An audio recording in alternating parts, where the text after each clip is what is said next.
Next thing. अस्सलाम वालेकुम। वालेकुम सलाम। क्या लोगे? बटर।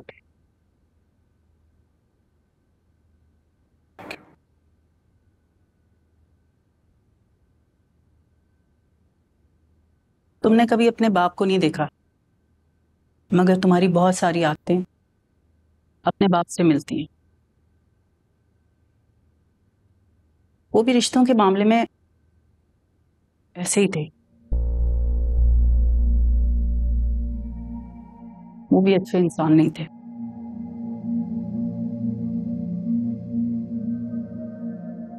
जब भी कभी कोई रिश्ता टूटता है तो इसका मतलब ये होता है कि दोनों ही नाकाम रहे उस रिश्ते को निभाने में। मैं रिश्तों की नाकामी की बात नहीं कर रही, इंसान के अच्छे और बुरे की बात कर रही।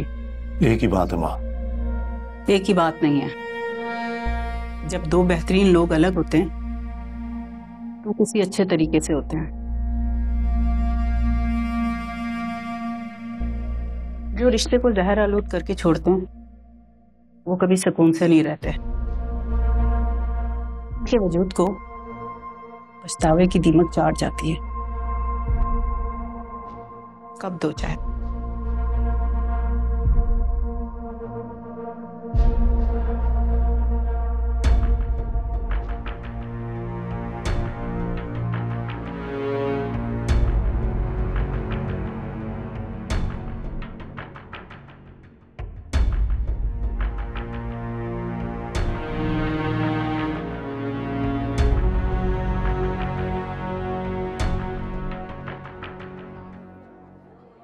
माहम, चलो हैव टू गो, बाय। कैसी हो तुम? ठीक, तुम ठीक? हाँ, मैं बिल्कुल ठीक हूँ। और घर पे क्या चल रहा है? पता है, मैंने कभी सोचा नहीं था कि जरनाब गलत हो सकती है। मुझे लगता था कि वो सच के रास्ते पर खड़ी हुई है, मगर अब तो नबील की बातें सच लगती हैं। और नबील ने सही कहा था। नबील ने कहा था कि जरनाब सेल्फ सेंटर्ड है, और वो है। वो हर किसी पे अपना फैसला थोपती है, चाहती कि हर कोई उसके हिसाब से चले। लेकिन माहम, जरनाब कहीं... और बेचारा वो अहमद, उसने तो जरनाब का हर चीज में साथ दिया था, मगर जरनाब ने उसे जलील करके घर से ऐसे निकाल दिया जैसे वो कोई गैर हो। बेचारा, पता है वो उससे बहुत मोहब्बत करता था। जरनाब ने अहमद के साथ ऐसा क्यों किया?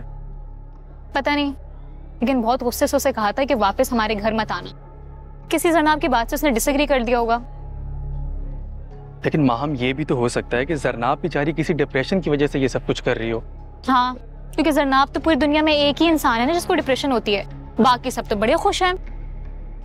असल बात यह है कि जरनाब बहुत ज्यादा सेल्फिश बन गई है। हैरत है, हमने उसे पहले उस नजर से कभी देखा ही नहीं था। शायद वो पहले ऐसी थी ही नहीं, और शायद अब हो गई है। अच्छा, तुम फिक्र मत करो, सब कुछ ठीक हो जाएगा। तुम्हें भूख लगी है? बहुत ज्यादा। चलो कैंटीन चलते हैं। चलो।